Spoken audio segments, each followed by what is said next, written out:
Mukama yeebazibwe, Yesu yeebazibwe omulungi. Zize okuba nga nzemu ebirooto byammwe mwatadde mu komenti. Nze Brother Steven ne bakiyita Chosen Generation. Katusabe tandikirewo. Mukama tatumiza bitandisi katukoowoola jangu otukulembere mu session eno okuba nga nziramu ebirooto bino. Koola Omwoyo Mutukuvu, Omwoyo w'amagezi, okumanya n'okutegeerwa kw'okukulirwa. Jangu gwe batukulembera nga nziramu ebirooto bino mu Yesu Kristo, Omwana wa Katonda omulamu. Amiina. Ono ani nno nneemu tekuli linnya. Agamba praise God Brother Steven naloose nga ntambula ne ntuuka ku kinnya naye eringa entaana nga ku mabbali ku kinnya kuliko ebigoye naye nabadde nga ŋŋenda okugwamu omuvubuka n'ampita erinnya ne ntunula emabega ne muddamu era ne nvaayo mangu. We namuzeemu nabadde nga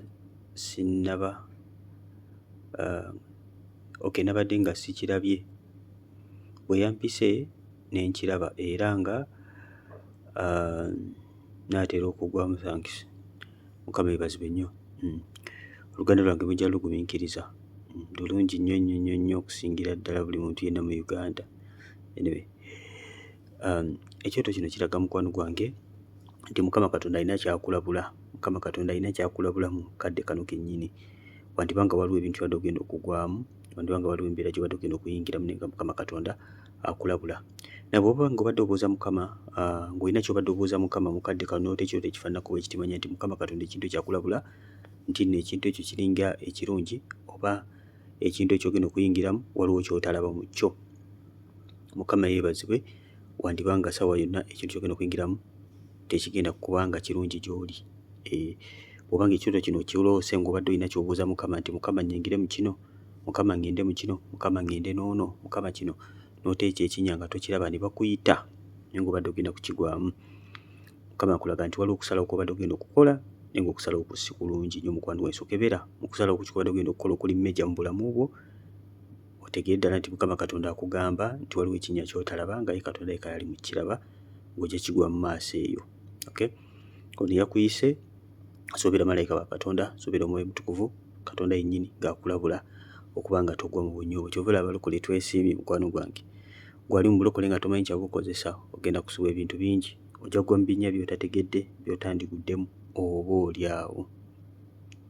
So yongera okuba ng'oluŋŋamizibwa ku decisions z'okola. Sitegeera erinnya lyo naye yongera okuba ng'oluŋŋamizibwa ku decisions z'okola, ogoberere Omwoyo wa Mukama. Praise God Brother Steven. Mbadde mu kusaba n'okusiiba ku lw'omukisa gwange ne ndoota nga waliwo omuvubuka azze okugula emmwanyi ne mmuwa emmwanyi enkalu. N'amala ne mmala ne nvaawo nga akyapima. Nagenze okudda nga omuvubuka nagenze okudda ng'omuvubuka gwe nkyabuuza Mukama oba ye bba wange ye yampadde ssente mbu nga gwe balekedde naye nga nnyingi ku bumwanyi bwabadde butono neesanyuka. Mukama yeebazibwe nnyo. Saffe yaloose ekirooto nga alina emmwanyi ze z'agenda okuba ng'atunda.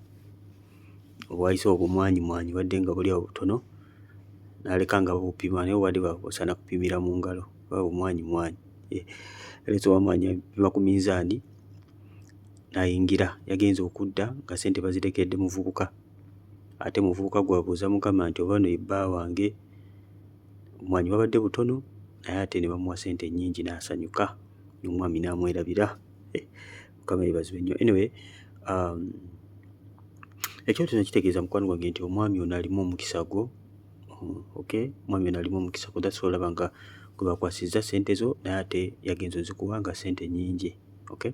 Obadde obuuza Mukama n'oteeka ekyoto nga kino mukwano gwange. Nabagamba ebirooto Mukama Katonda by'alagirako omuntu omutuufu most of the times bibeerako amagenda. Katwala ekyoto nga kino kiriko amagenda, kiraga omukisa. sibe bino ebyakawuula olwata omuntu wegatta naye mukawuula nti ono ye mwami wange nedda mukwano gwe Mukama talagira mu byakawuula ebyo. So kuyinza n'oba kwaka. Anyway, for this dream kiraga nti it's a positive message, but nga bwe mbagamba wano bannange, Bible egamba temukkiriza buli mwoyo gwonna gwe muwulira, but test every spirit. Lwaki? Twali judge manifesting as an angel of light. Okay, so what you need to do okubanga ogamba Mukama Katonda kuba kabonero akonfaminge, maybe ngene bade confirmation message nga afuna dobaka oli positive ku muntu ono. So olina okubanga oddayo wa Mukama Katonda, Mukama Katonda ddamu yogereko nange. Kakase Mukama Katonda talukkiriza kumukema naye ku lw'emyo yeegyogera. Kino kyo Mukama yatuwa access n'atugamba tumukeme. Ne wabanga ye kennyini yayogedde yatukkiriza okubanga tuddamu okumubuuza omulundi ogwokubiri okakasa nti yakola ki? Yayogedde. So kuddayo n'okonfaminge wa Katonda kubanga bino ebyobufumbo temuli reverse. Temuli reverse, wetaaga kugenda ogende ku ddoboozi ya Katonda. So whatever happens ojjukiza Mukama nti gwe wagamba. Nalunga ani linyanga ppanvu zino jagenda ne Nalunga kankomaawo. Praise God brother Stephen, nze nalose nga bosi wange ampadde emitwalo 10, 1000. Okay, nensanyuka nnyo. Birooto byonna banne ebyamikisa myerere byendaba. Nensanyuka nnyo, nabadde ndi ne brother wange ne mugamba abampadde ssente, n'agamba nti gwe weesiimye.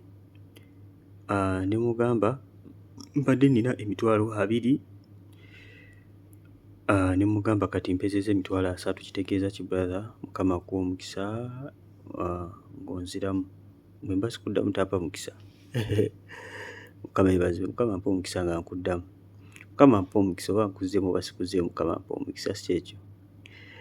Mukama mpa omukisa bambi bukyanga mpeeza birooto byange tonzirangamu. Okay, kale Mukama mpa omukisa nga nkuddamu olwaleero. Anyway, Asaf yaluse ekirooto ngamu emitwalo 10.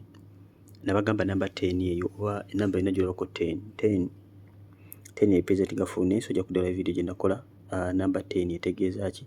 Si mu kirooto mukka, but various way mu gundi bwe tugisanga mu Bible.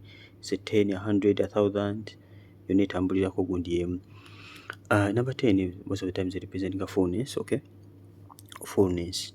Nengo ojja kuba ng'ogitegeera nnyo singa ogenda olaba video eri specific ku number 10.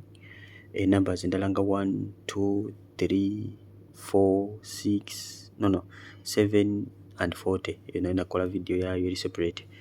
Mutenda sogera najja mulimu amakulu mangi mu numbers zino bw'ozitegeera. Mukama agamba okusiba ennaku 5 oba 4 n'otegeera exact Mukama kyategeeza, kiba kirungi nnyo singa okusiba busiibi nga tomanyina lwaki Mukama kugamba 5 lwaki akugamba 40. Tekina buzibu oba nga tokitegeedde naye okitegeera nnyo kyongera kukkirizako. Anyway, kyendowooza nti ekyoto kino Mukama Katonda agenda ku blessing, agenda kuwa omukisa. Okay, is going to give you omukisa ogujjudde. Okitegedde mukwano gwange. And eno mitwalo 3 wetuddayo ku the blessings of God zitandikira ku 30. Okay, 30 folds, 60 folds and 100 folds. So it's going to start at a 30. Gye mitwalo 3 gye walabye 30 folds until when it's going to be full. Okay, full blessings of the Lord. Kuno mukisa mukwano gwange. Simanyi njya kikunyonyola nnyo naye mwetukuva ajja kwongera okubanga kulaga. So you're going to be blessed. Beera ne Mukama, beera ne Katonda, tomuvaako tomuta, nyweza Yesu. Sennabulya Grace. Praise God brother Stephen, I recently dreamed washing utensils at home. I understand it means intercession for my family. After days, not 5 days, after days I dreamed driving a small white car. When my brother came with a white Range Rover, called me, and my dad who was walking to enter, but he was driving at a high speed, overtaking other cars. He reached at home and entered the gate safely. In that dream, I perceived my mother dead of diabetes, so I said I have to go get her home, get her body. But reaching at the hospital, she was alive and on treatment with my sister who also has diabetes. They were happy and told me they all be fine. They were eating matoke and fish. Kama ibazwe. Okay, kyoto kino kibadde kiwanvu. Sister waffe agambye yaloota ekirooto recently nga ali mu kwoza ebintu n'akitegeera nti kuno kuba kwegayirira ku lwa famire ye. Okay, webale kuyiga birooto nno kati. Nze kati munzizaamu amaanyi. Kirabo ono yakiroota n'akitegeererawo, teyabuuza na kubuuza. N'agamba wayitawo ennaku n'aloota ng'avuga emmotoka entono eya white, n'aloota nga muganda wazze n'emmotoka eya white nga Range Rover. Taata we yali atambula agenda yingira naye ng'avuga ku speed ng'agenda ayisa buli muntu yenna. Bwe yatuuka n'ayingira mu geeti. Mu kirooto ekyo n'alaba nga maama we n'ategeera nti maama we afudde naye ng'afudde sukaali. N'agamba kagende aleeta omulambo. Yatuuka mu ddiro yasanga mulamu ng'ate ali ku bujjanjabi ne sister we ng'ate ne sister we mulwadde wa sukaali. Bonna baali basanyufu and nga bali mu kweriira amatooke na byennyanja. Mukama yeebazibwe nnyo. Anyway, kyoto kino kitegeeza ki? Bw'aba nga sister wo ddala mulwadde wa sukaali oba nga yabadde naye mulwadde mu kirooto kino naye nga mbuliwo mulamu, ekyo kisobola okuba ekyanjawulo mukko. Naye bw'oba nga oloota muzaddewo ng'afudde obulwadde, in fact ebirooto ebyo most of the times bibeera even so direct nga omuntu aba agenda afuna obulwadde obwo ng'olina okuba nga mukwano gwange omusabira, olina okuba nga weegayirira. Kati nga bwe waloota ng'olaba nga weegayirira ku lwa famire yo, ndowooza byebimu bye bino. Kati olina okusigala nga weyongera nga weegayirira n'orebukinga endwadde eno eya diabetes. Kwaffe eno mu Katonda ffe tulina amaanyi n'obuyinza okurebukinga endwadde nga zino, okurebukinga ebintu nga bino. Kyekyo ffe tulaba amaanyi n'obuyinza nga bana ba Katonda. Ensi terina kyakuddamu eri bintu nga bino, ate sukaali tawona mu nsi eno ndowooza. Yesu yekka yamuwonya. So kyendowooza nti walugenda kubeerawo ataaka. Mukama Katonda akubikkulira ku lumu ku olukwe lw'omulabe sitaani eri maka go gammwe ayagala okuleetawo endwadde eventually etwale maama wo oba oli awo. Naye kati gwe Mukama gw'abikkulidde akubikkulidde prior osobole okuŋŋaanya amaanyi, osobole okulwa n'olutalo ng'obudde bukyali, orebukinge ogaane ebintu bino okubeerawo. Endwadde ya sukaali eno gigande. Sister wa mulwadde musabire, bw'abanga si mulwadde ne mugatteko at the same time kuba bonna abasanze nga bali mu ddwaliro. Yes, sigala kye kimu. Sabe osiibe ku lwa famire yo. Everything will be fine. Everything will be fine. Olukwe Mukama Katonda luguddemu. Bw'etyo ekintu kyonna kigenda kubeera bulungi. Yimirira. Naluwama Robina. Praise God brother Stephen. Nze naloose nga ndi mu lusuku olwali lwa taata wange era lwalimu omutuba nga guliko obutunda n'ennonda nga nteeka mu lugoye lwange. Kitegeeza ki brother? Mukama akuwe omukisa. Banyambe leero nange banziremukko bambi. Okay. Oli wammwe mu luggya mulimu omutuba olonda butunda. Nawo mukwano gwange gino gyakudda mabega gino ng'oli wammwe gy'olondera obutunda. Obutunda kutepresentinga nga mukisa naye okuba nga obulonda eri mutuba gye wammwe eri mukwano gwange. Kyekimu n'omuntu aloota nga bizinesi yo oloota okola bizinesi naye ng'ogikolera eri wammwe. Eri wammwe oba omuntu akuloga kumpi awo. Mukama yeebazibwe. Oluusi kabbe ekyokulabirako osobola nga waliwo omuntu akuloga ng'era omumanyi bulungi nnyo Mukama azamukulaga. Kati ng'oloota bizinesi yo ate ogikolera kumpi n'ewuwe oba ogikolera wuwaawo. Kuba mukwano gwange wakwatibwa oli awo okwatiddwa. Oluusi oloota ovugirawo akagaali, nabagamba akagaali kano katambulirako nnyo obusibe.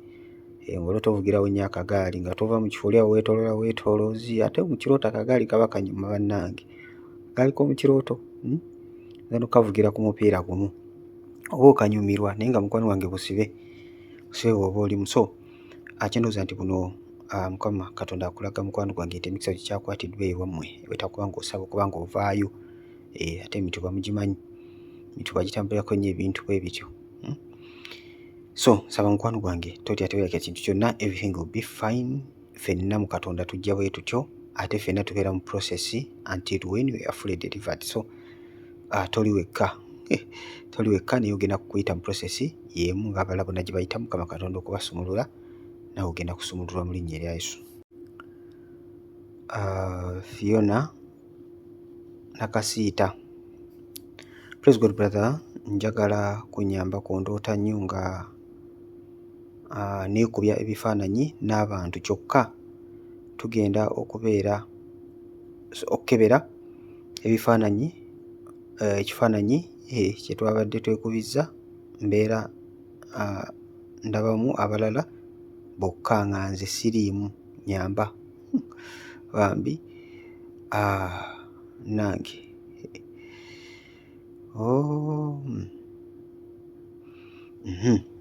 Okay, ekifaananyi kino kirooto kino kitegeeza ki? Sisita waffe kyaloose nga yeekubye ekifaananyi n'ate agenda okukebera nga ye taliimu, ng'abalala bonna weebali. Agambye akiroota nnyo ndowooza. Nawe okulota nga weekubye ekifaananyi n'abantu nga toliimu, nawe olina okuwaakinga abantu abo oba ng'obamanyi, bwe giba nga mikwano gyo gy'oli nabo, Mukama Katonda baakulaga you need to isolate yourself. Olina okuba ng'ova mu bantu abo, tobafaanana era tobaliimu. Tusobola okuloota ekirooto kye kimu kino nga weekubizza ebifaananyi bwete nga toliimu, nga even ba members ba kkanisa naye nga weekubya nga gwe toliimu. Mukama Katonda baakulaga mukwano gwange, you're living your life alone, toli part of the people, toli part of the church, oli mu bibyo. Okiraba, oli mu bibyo, so osanye okwekebera. Simanyi exactly oba abantu ki, naye nga Mukama Katonda manyi Bayibuli eyogera mu kitabo ky'Abakolinso ekisooka 15:33 is it that do not be deceived, bad company corrupts good morals. Nti emikwano emibi gitta empisa ennungi, emikwano emibi gitta empisa ennungi. So I think this is about association. Kino kiri ku mikwano gy'obeera nabo, company biki, need to isolate yourself. Bw'obanga bantu baddemu badde bansi, bw'obanga badde ba Katonda sanga toliimu, still the same thing. Weetaaga okubanga oyingira mu ebyo n'ebibadde bikujja mu bantu bano, okubanga okola ki? Oyingira. Kamusiime Promise. Praise God brother Steven, nabadde mbuuza Mukama, waliwo omusajja gwe ndeetinga, kati nabadde mbuuza Mukama oba ye mutuufu, ne ndoota nga azze ewaka n'emmotoka ng'atutaddemu, ne kawala ke owuliwo ayina omwana omu, kati n'avaamu mmotoka n'ajja n'ambuuzaako, so nga my dad abadde mu ddirisa ng'atulaba, n'amala n'agamba mbusi, ne mugamba mbusi my dad. Okay, n'agendayo n'amubuuzaako, after n'ateeka mu mmotoka with my sister ne muwala we, ne tuvuga ne tugenda naye nga tuli basanyufu. Kitegeeza ki?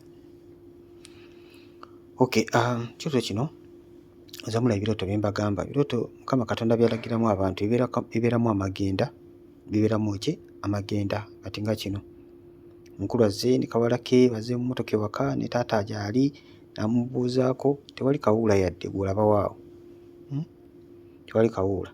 So kino ekirooto kiba so positive. Mukama Katonda bakulaga omuntu omutuufu, but like I said, togenda ku kirooto kimu n'ogenda emisinde. Mukama ayogedde, Mukama yatugamba do not believe every spirit, do not believe every what? Every spirit. Just because brother Steven ayogedde, don't believe what I said.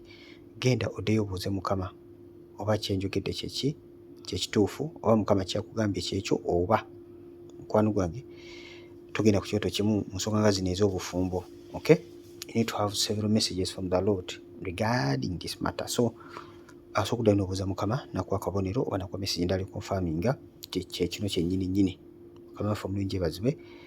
But kino kyo kirooto kituufu nnyo, kirooto kiri positive, kiriko amagenda. Emmotoka etambulirako amagenda, etambulako obuweereza. Okay, so okuddayo n'olaba video gye nakola kulota nga ovuga emmotoka, nayogera ku bingi okuvuga emmotoka nga bakuvuga n'ebirala, emmotoka yafunye accident n'ebirala biba bingi. Video erimu amakulu mangi, omuntu yenna tannagiraba simanyi kyoliko. So genda mulabe video eyo omala okumalirizzaayo eno. Ni ono, I dreamed that we were in a class and Brother Steven was teaching us after we said that tumwebaze, some said tumwe ku mmere alye, nze ne ŋŋamba nedda, yawasa takyalya mu kyalo, let us give him money. Then a man said he has done his work, so kiri mmwe okumwebaza. Please enlighten more about this, sir.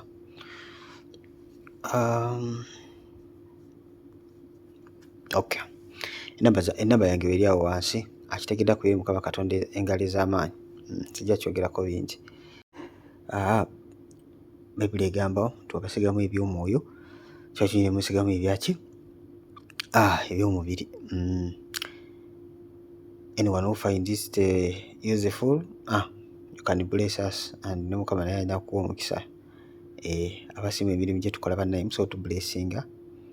It can also help us to get more resources, okuba nga tubatuusaako buli kimu kyonna. Anyway, praise God brother Steven, okuloota maama omuto nga ndaba engatto za blue nga mpya, okay, zikutuseeko katini, ne mugamba ezange ziri waka za pink. God bless you.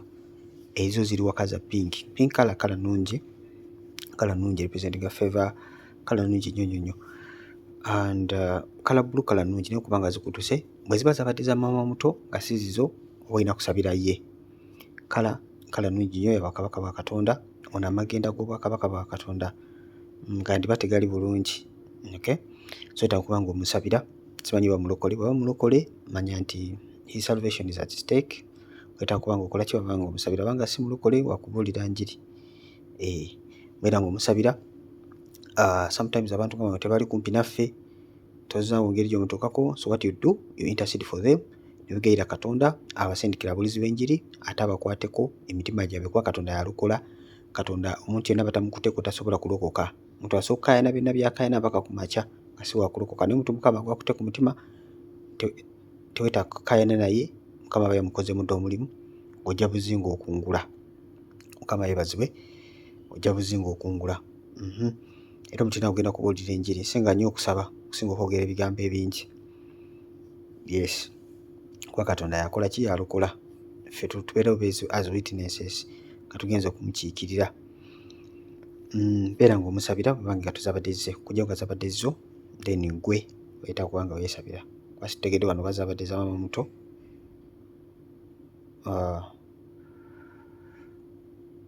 Olagambye ngulabe engatto eza buloke, sitegedde zibadde zaani, bazadde zo bazadde za maama muto, naye nga obanga mu kirooto bakipasi bizadde ze, sabira ye. Sabira magenda ge mukwano gwange. Aneeti tuli abona.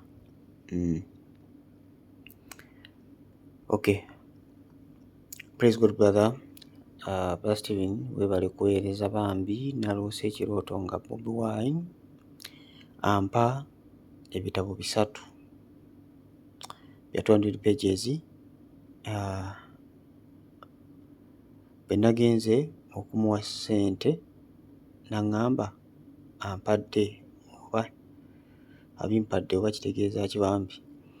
Now, most of the times okuloota abantu nga banene bwe bati tambulirako nnyo wordiness tuyita ensi. So if you're not rooted in the word of God, obanga toli rooted mu bya Mukama, ensi ejja okuwa ebyayo. Okay, ensi ejja okukola ki, okuwa ebyayo. Bane temunyiigira abawagizi ba mukulu oyo, temunyiigira nze ndi wano nkola ku birooto, siri mu campaigningira muntu yenna, just nzira mu kirooto. Temukyatakinga ku politics oba ku kintu kyonna. Okay, tetulina wano politics wano, nzira mu kirooto.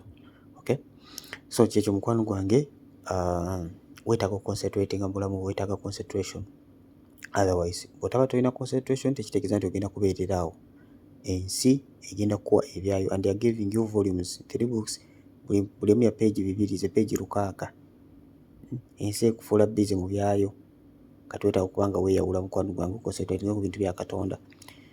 Naw kino kituukawo ddi, sometimes nga obudde obwandibadde bw'okusoma mu Bayibuli, bw'okuwulira ebya Mukama ng'obudda mu bintu byansi, oli mu kulaba Bobi Wine, oli mu kulaba TikTok z'abantu bano sima gundi ne gundi, olimu ebyo olunaku lwonna, ensi eba ekuwadde ebyayo.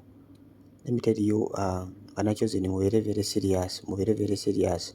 Omulabe sitaani akola nnyo okufuula bize abaana ba Katonda. Tewakyali kweyawula, tewakyaliwo holiness, tewakyaliwo kintu kyonna. Ali bize nnyo, kasasiro mungi nnyo, agenda mu maaso ku masimu. Kasasiro mungi temusaana kukkiriza. Okay? So ng'abaana ba Katonda tulina okubeera very careful, kubanga Bayibuli egamba ffe tuli muno mu nsi naye tetuli bansi. Kitegeeza neeyisa yaffe terina kubeera nga bantu bansi bwekiri. So very careful n'engeri gye managingamu obudde mubuwe Mukama. Enamba z'amasimu, tulina enamba y'essimu eri awo mu comment esooka z'okuweereza ku message no joininga group. Ku group kubeerako programs ez'obwakatonda ennungi z'ojja okwengengingamu okuva ku makya mpaka obudde gye buzibira. Kubeerako programs ennungi ng'ate mu zo programs you can engage. Sigamba nti tolina kwogera, no. Group ziri so open, you can give your opinion, you can tell what you have learned, you can teach. So ziri so open ate ziyigiriza. So tujoininge, tuweereze message ku namba eyo, then tugatte ku group so okuweereza munaffe. Kyekyo mukwano gwange nga Mukama Katonda ayagala weeyawule, otherwise ensi egenda kukuwa and it's going to give you a lot, you see. Ensi erina bingi, abamu oluzukka simu ndokokebera message bakuweereza ekiro, noveeyo nogenda mu TikTok, noveeyo nodda mu games z'essimu, obudde ne buziba tosomye Bayibuli, toweereza Mukama, tolina kyokoze. Ensi yekuwadde ebyayo. So beera careful mukwano gwange, beera careful. Faith,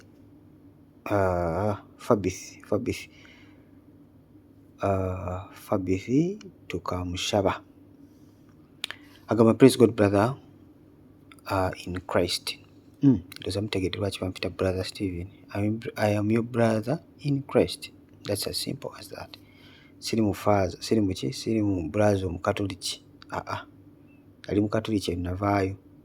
Ndi mu brother, ni brother wammwe. Okay? Singa mbadde muwala nandibadde sister Stephen, naye ndi brother Stephen. Okay. Ndoota nnyo when I'm praising and worshiping and the people are in the church, but when the people are not happy.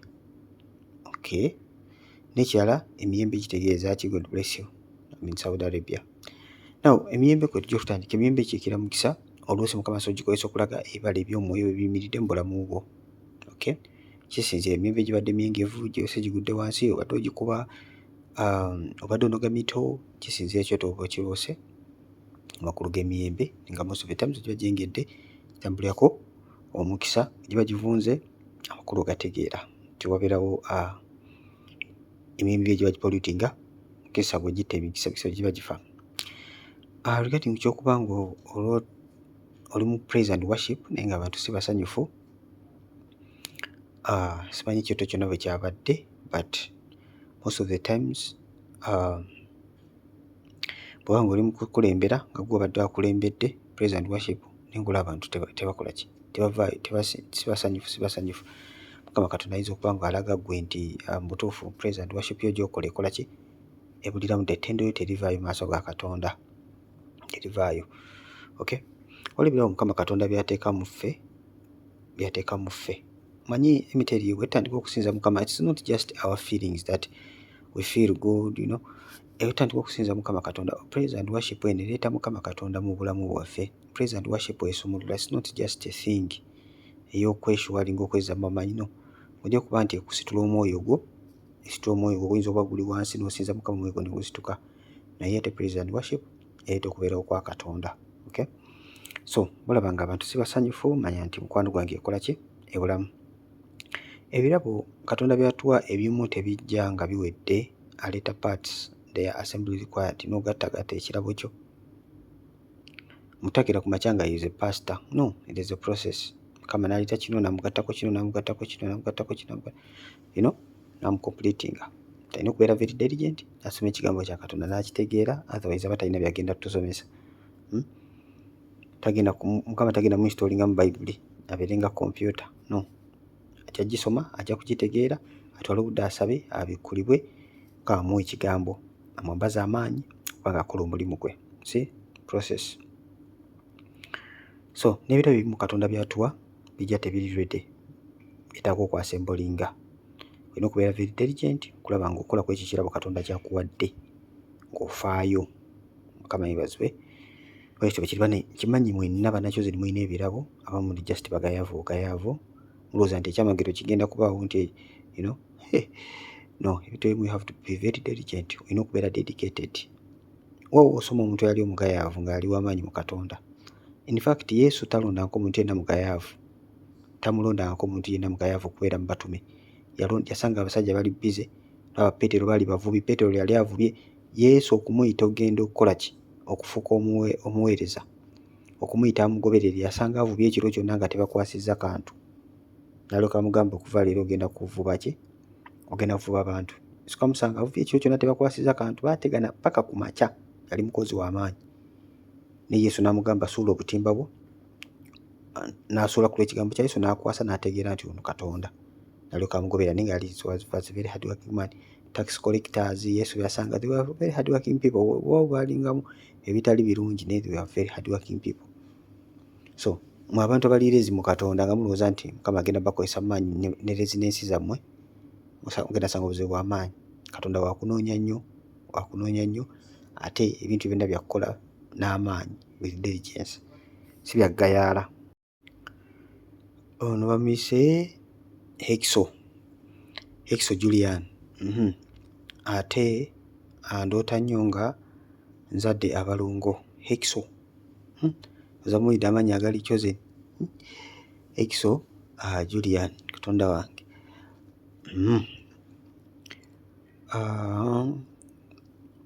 Okulota ng'ozadde abalongo, ojja genda olaba vidiyo gye nakola. Okulota ng'oli lubuto, ekyo answer mweri. Okulota ng'oli lubuto kitegeeza ki? By Brother Stephen. Oba okulota abaana naye weeri. Okulota abaana kitegeeza ki? By Brother Stephen. Mulimu abalongo, the triplets, abaana bano abalala ngo bawa emmere, bawa obuugi, simanya n'ebirala bingi bye nayogera mu vidiyo eyo. Ebimu sibijjukira nabijjukira. Mukama yeebazibwe. Bingi bye nayogera mu vidiyo ezo bbiri. Okulota ng'oli lubuto related nnyo ne ku y'abaana. Twakirina oziraba bbiri. Zirimu okuyigiriza kungi nnyo vidiyo ezo. So Exo genda vidiyo ezo n'omuntu yenna atannaba kuziraba. Juliet abaana kyabula nabagamba nti bw'obanga ofunye ekirooto kyonna sooka okinoonye ku YouTube. Ekiteekesako vidiyo ezo lwa nsonga nti zakuyigirako.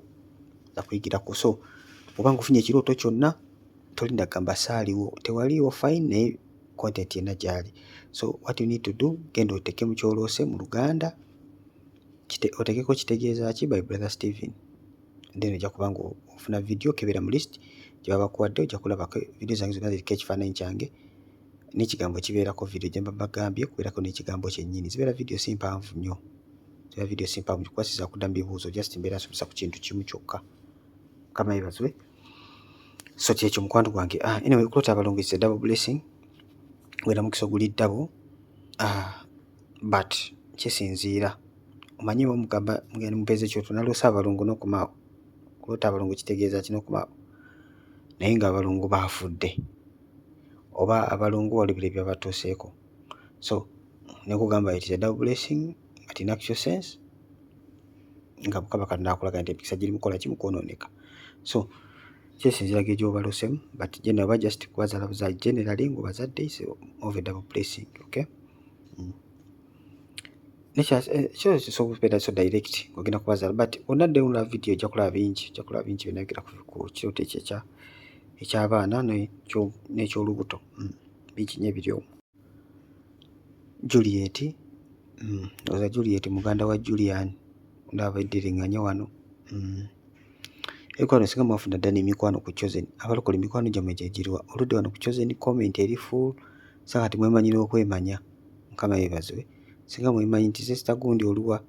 Ekyoto kyo nga situnnakiraba. Mukama yeebazibwe. Eno bisinga mwekolamu ddakira ago wano. Praise God brother.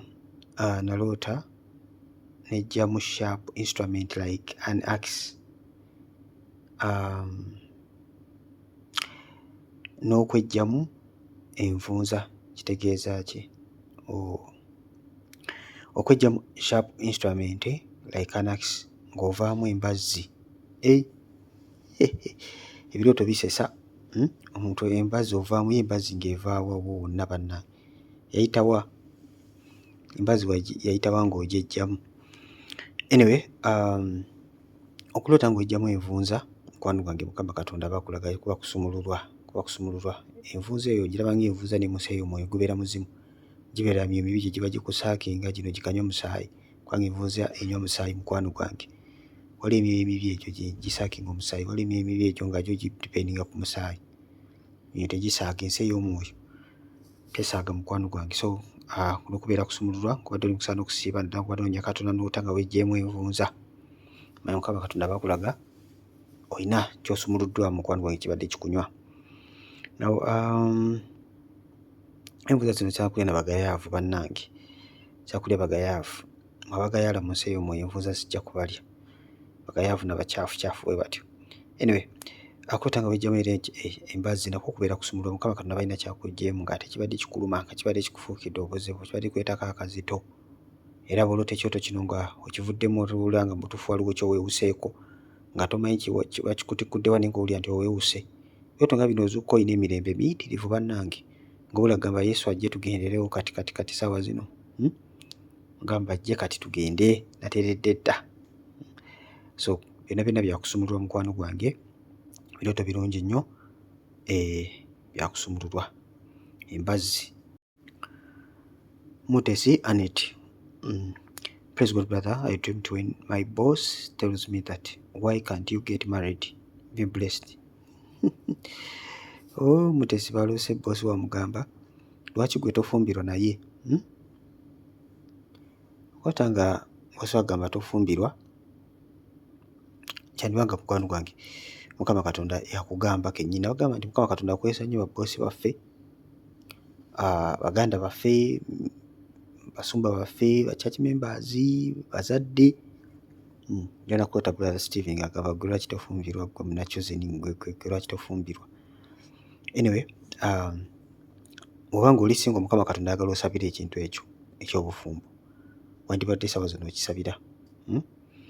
Wandibadde okisabira. Mukama Katonda aba akulaga wabeerawo ekiba kikutte, akulaga lwaki gwe tofumbirwa. In other words, is stirring up your soul. Kubanga okola ki?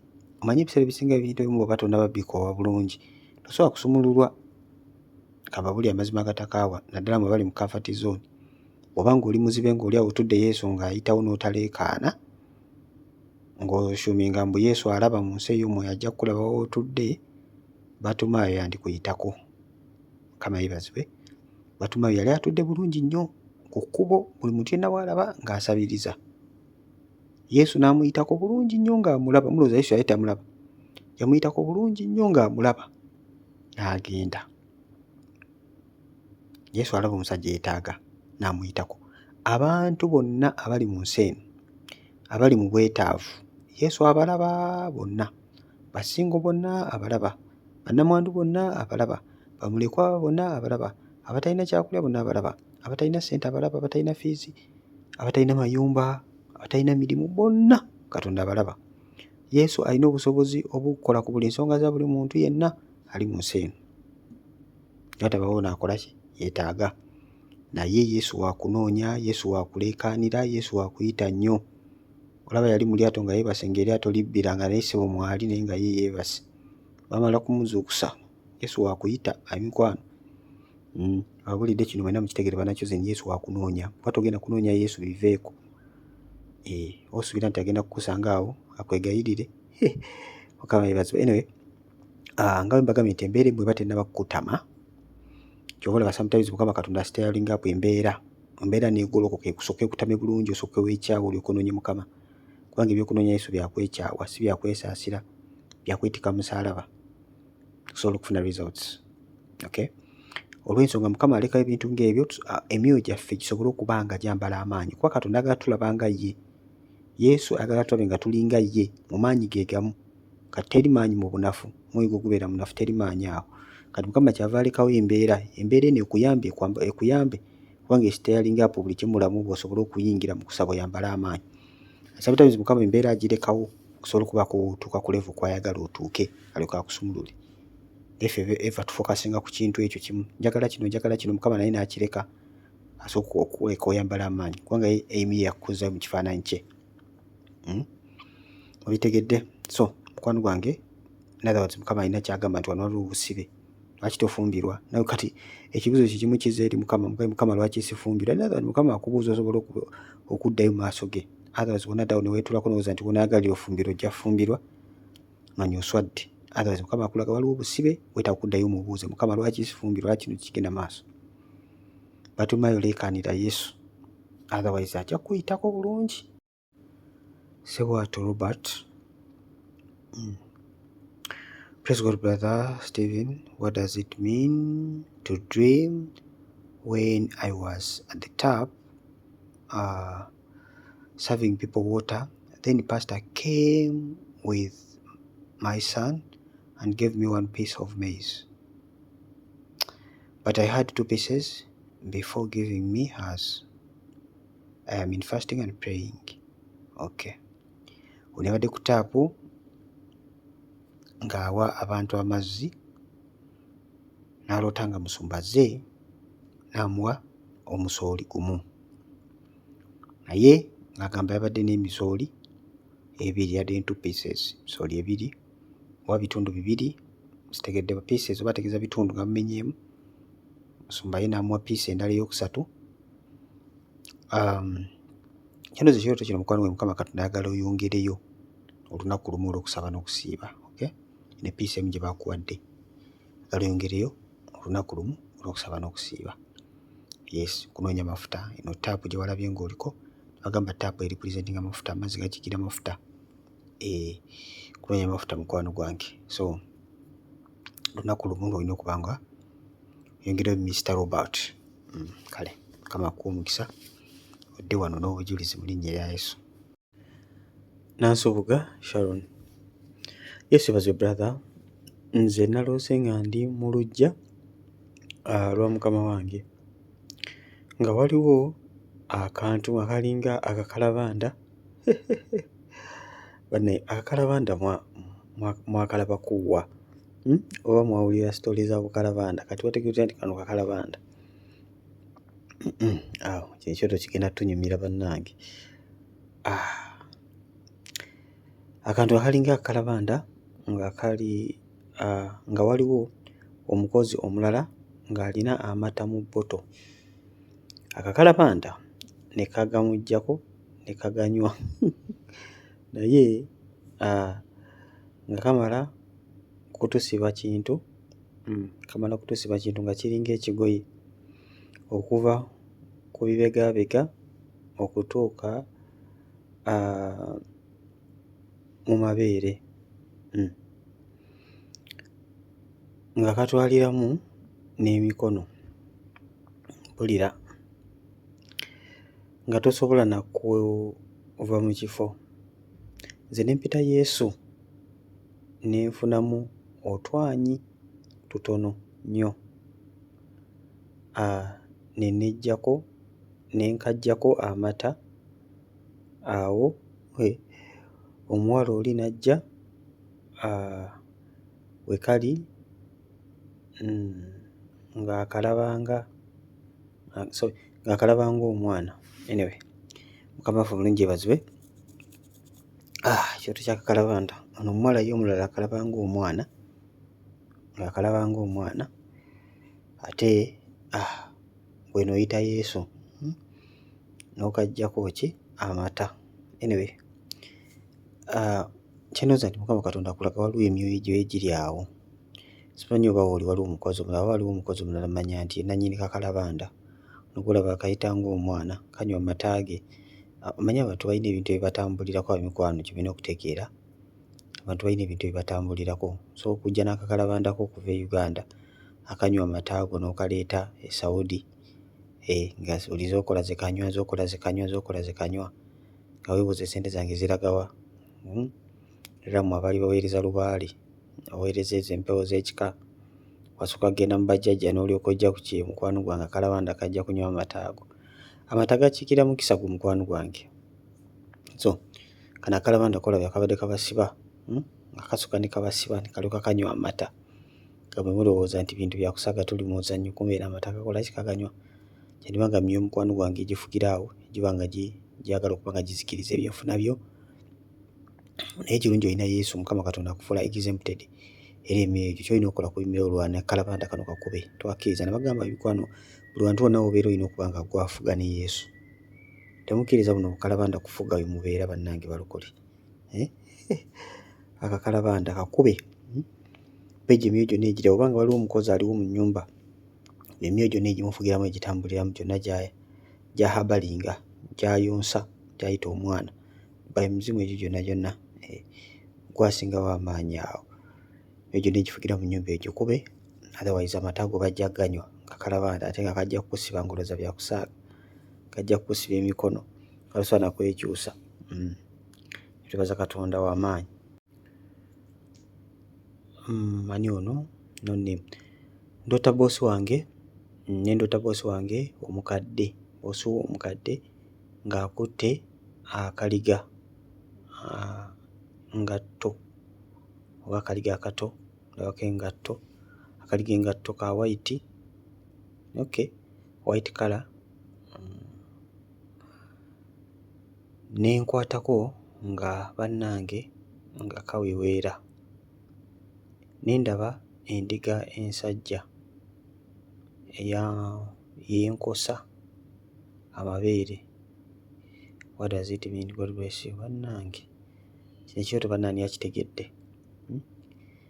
Akaliga ngatto ya white kwatako nga kaweweera te endiga ensajja eyonsa. Anyway, akaliga akato kakiikira Mukama waffe Yesu. Akaliga akato Yesu ye mwana gw'endiga. Yesu ye mwana gwaki?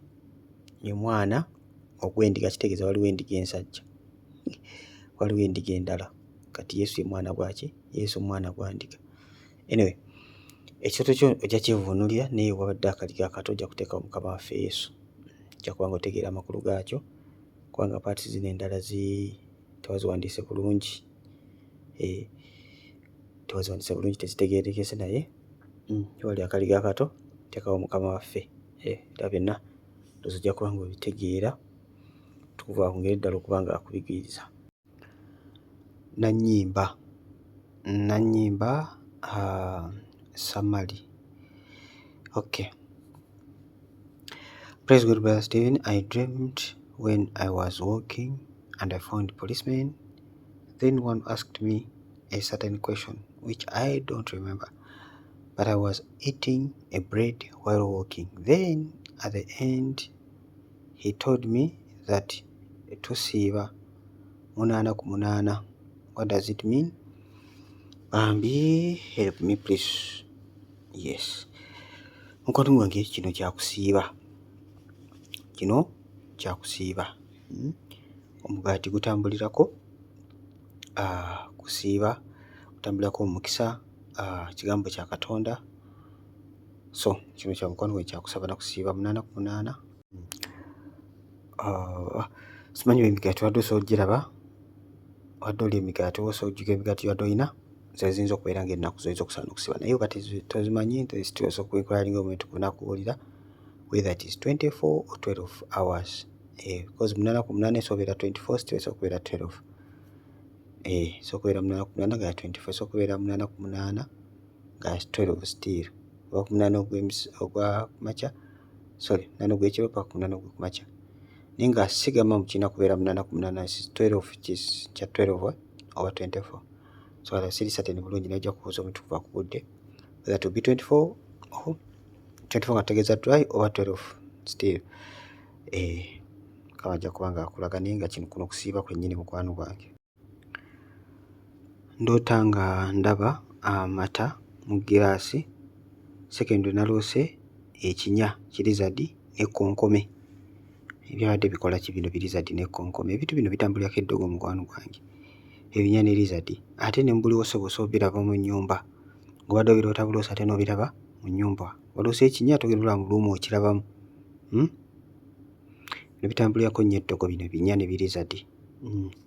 Abantu babisindika nnyo ebintu bino. Misota, binya, lizadi bitambulirako amalogoso. Okwatu gwange kwala 23:23 Bayibuli egamba teri eddogo eri Isirayiri yegwe Isirayiri. yes yeggwe. So lwano olutalo ogambye oluta ng'olaba amata mu giraasi. Olota ng'olaba amata mu giraasi, amata Mukama Katonda asobola okulaga nti weetaaga okuba ng'okula mu nsi ey'omwoyo. Asobola okuba ng'amata gano g'olaba galaga nti oli muto mu nsi ey'omwoyo. Kuba Bayibuli egamba amata g'abaki? G'abato. Emmere ekaluba y'abaki? Y'abakuze. Yes. Amata oluusi gatambulirako omukisa naye mbeera efaananako bw'eti.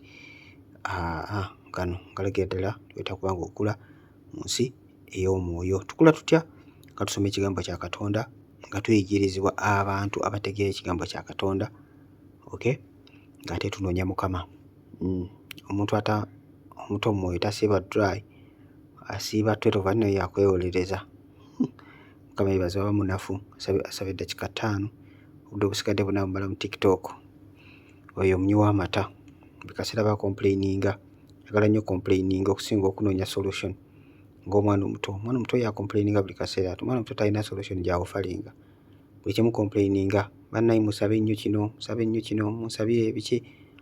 Ayagala nnyo complaininga, tasobola kutekinga responsibility n'anoonya ekyokukola. Omwana omuto. So weetaaga kuba ng'okula mu nsi ey'omwoyo. Nomisa atya? Faith Mushaba agambye, another thing I dreamt when I'm eating kalu with my mom and my pastor. Naye I remember kalu oba I was eating kalu millet. I don't remember brother. What does it mean? Abadde otanga lya kalu naye atajjukira bakabadde kalu millet. Anyway, olwotanga olya kalu mukwano gwange ne pastor ne maama, ebisinga emmere bweti kuba kusaba na kusiiba mukwano gwange. Okusaba na kusiiba, tuyingira mu kusaba n'okusiiba, joining ow'amata, noonye Mukama. Okusaba kusiiba, noonya Mukama. So kisinziira, lwaka toli sure bulungi ogamba oba I was eating kalu, toli sure bulungi. Hope it was. Kaba kabadde kalu nga muli mu kulya, mukwano gwe kuba kusaba, kuba kunoonya Mukama. Era gy'olimu weetaaga kuba ng'oyigirako okusaba n'okusiiba. Oba nga obadde oli mu kusaba n'okusiiba n'otanga oli mu kalya, oba oyinza okuba nga adde oli mu kusaba n'okusiiba. Nana bagamba nti ebiro tebimu Mukama Katonda byayita mu kusaba n'okusiiba, ebyo biraga current situation gy'olimu. Oyinza okugamba kino kitegeeza kusaba n'okusiiba, kino kyotanga oli mu kusaba n'okusiiba. Mukama ayogera ku kisiibo kye kyennyini okulaga results, okulaga ekisiibo oba kitambula bulungi oba tekitambula bulungi. Kubanga osiiba naye nga mutuufu by'osiiba tebiriiyo. Oba oyagala okuyiga n'okusaba n'okusiiba, genda onoonye video gye nakola engeri gy'olina okuba ng'osiibamu. Brother Steve niyigiriza bingi kusaba n'okusiiba.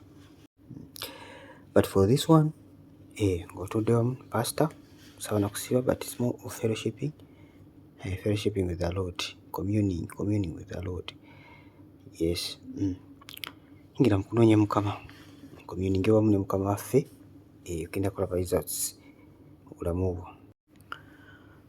Praise God, Brother Stephen, weebale kuweereza. I dreamed putting on a silver ring on my third finger, ku lugalo olwokusatu, okay, and a left hand. I was very excited singing Yazirwana by Brian Lubega. I picked that ring from my bag. Amazingly, I'm single and contented. God bless you. I need your help, please. Mamisani no Flora. Agambye yolesa ekirooto nga yeetaddeko empeta eya silver ku lugalo olwokusatu ku mukono ogwa kkono. Yagigye mu nsawo ye naye ayimba akayimba nga musanyufu nnyo, singa ate agambye ali single ate tayagala kumanya byaba boy. Abuuza kitegeeza ki?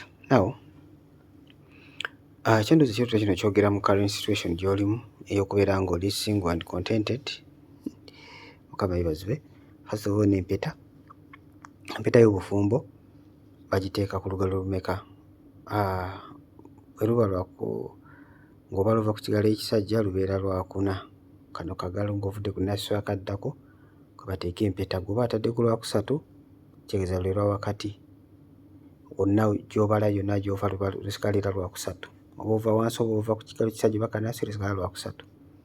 Middle finger kwadde otadde ku left osiko bateeke empeta.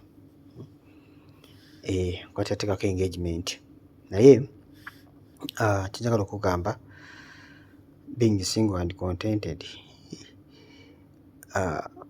obeera contented akaseera ako, but bw'otunula mu future maaso eyo after like 5 years or more, ojja tandika otegeera nti tewali contented.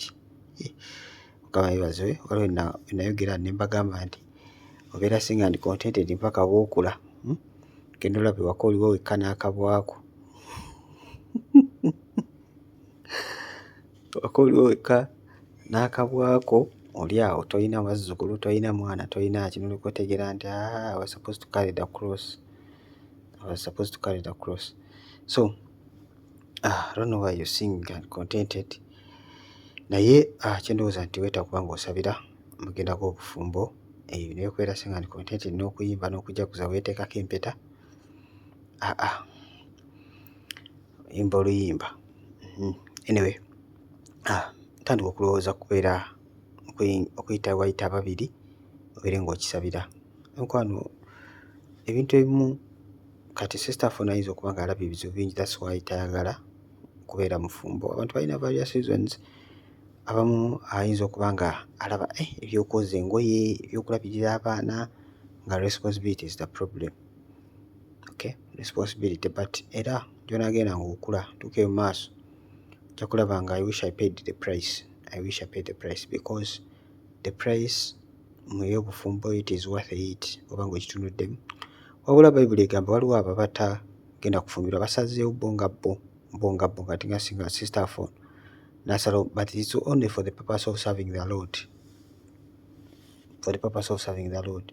Era oba ng'okikoze ekyo nga apostle mu batume bonna ye yasalawo n'agatajja kuwaza. Era obulambo bwonna bwali bwadduka wano wali mpaka bwe yafa. Yafiira eyo Roma ndowooza. Mpaka bwe yafa ng'abuulira njiri. And it was worth it. Naye kati gwe bw'obeera ng'owooza ni single and contented, but it's not about Jesus, it's about for your selfish reasons, it will not be worth it. At the end of the day, ojja kwejjusa. If it was for the Lord, it's because of the work of the Lord, because bwe kiba kya Mukama, we have to deny ourselves. What cause for the sake of the Lord, ng'osazeewo for the sake of the Lord, whatever you lose for the Lord, you gain 100 more. 100%. 10 ku nsi ne muggulu 10. So you never regret. But for selfish reasons, you always regret. Always. So nga bw'olabye nga weeteekako empeta, that is your current situation. Ngera bw'ogamba single and contented. Okay? Naye noonya Mukama. Nga bwe nabagambye mu gundi eno y'emu segment eno y'emu nti banaye mikwano ebisa ebisinga ekintu by'otayayanidde mu Katonda sometimes oyinza obutabirabako. Bw'aba tumayi taleekaanye asigala muzibe, but bw'aleekaana Yesu addamu, kuba Katonda afe addamu essaala. Naye bw'oba nga tolaze interest, by'otalaze interest oyinza obutabifuna. So sister, you need to pick interest. Oba oli awo, it's up to you. But this dream was about your current situation. Thank you, Brother Stephen, for the great work you're doing. God bless you.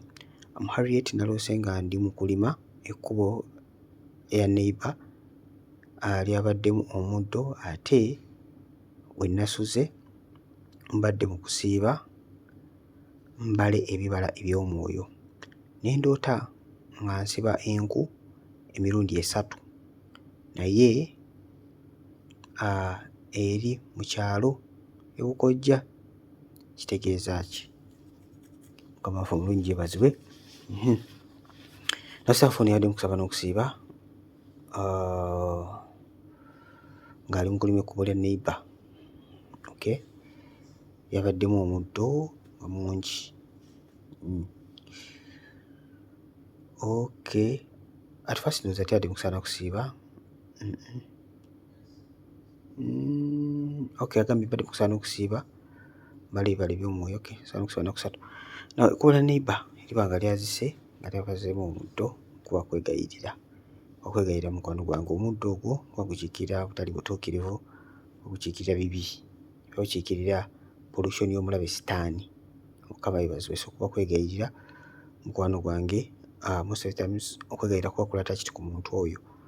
Ante number 2, kino kyewaluse nga wali mu kusaana kusiiba nga Mukama akuyamba okubaleebala eby'omwoyo n'oloota enku, osiba ennaku enku emirundi emeka? 3. Emirundi egyo 3 ziba ennaku 3 mukwano gwange. Enku nabagamba zikiikira kusaba, zikiikira kukuma kyoto kyakyo kyakusaba. Enku zakufumbisa, enku zakukuma kyoto, enku zakusaba. Kuba kukuma kyoto mukwano gwange ziweze ennaku 3. Obadde mu kusaana okusiiba ennaku 3, Mukama Katonda bw'obanga z'obaddemu ennaku 3 z'olimu n'oota ekyoto nga kino, Mukama Katonda bagamba fokasinga essaalayo eno Bukojja gye walabye. Wandibanga emyoyo gikulemesa kubanga oba leebala byolina okubala giveeyo, kati egyo olina okuba nga okola ki? Ofokasinga essaala yo okubanga okubako sayidi eyo buziba. Emyoyo gyonna ejja girondoola obuzaala n'omusaayi kuva sayidi eyo. Kuba ejja kukuyamba okubala ebibala ng'emyoyo giri buleesingiddwa. Ebintu ebisinga mikwano ate tubikola lwa kwagala kwaffe, obeera emyoyo giba gitutuddemu. Toyaka lwakuba nti gwayaka, obeera emyoyo gy'okwaka giba gikutuddemu. Toyinda lwakuba nga oyagala okwenda, obeera emyoyo gy'obwenzi giba gikutuddemu. Era ekintu ekyo bwe kikutuka toliddamu kwegomba bwenzi, toliddamu kwaka, okuggyako ng'oluggi luzzeemu ne luggulwawo. So abamu waliwo n'ababba ng'emyoyo gy'obubbi gye gibalimu naye nga si bbongabonga, era bwe kikutuka waliwo abanywa omwenge ngeri mutuufu basibe nga Mukama baggyako ekirookolooko n'ekiyontayonta ekyo nga tebagenda kuddamu kunywa mwenge, tebagenda kunywa sigala. Kye kimu n'abo baakola beematiza babeera basibe. Okay, Mukama Katonda bajja n'akutula enjegere z'abasiba nga bafuka baddembe, kubanga kyandikwa whoever the sun sets free is free indeed. Mukwano kambeerekereze mbeere bulungi, mweraba.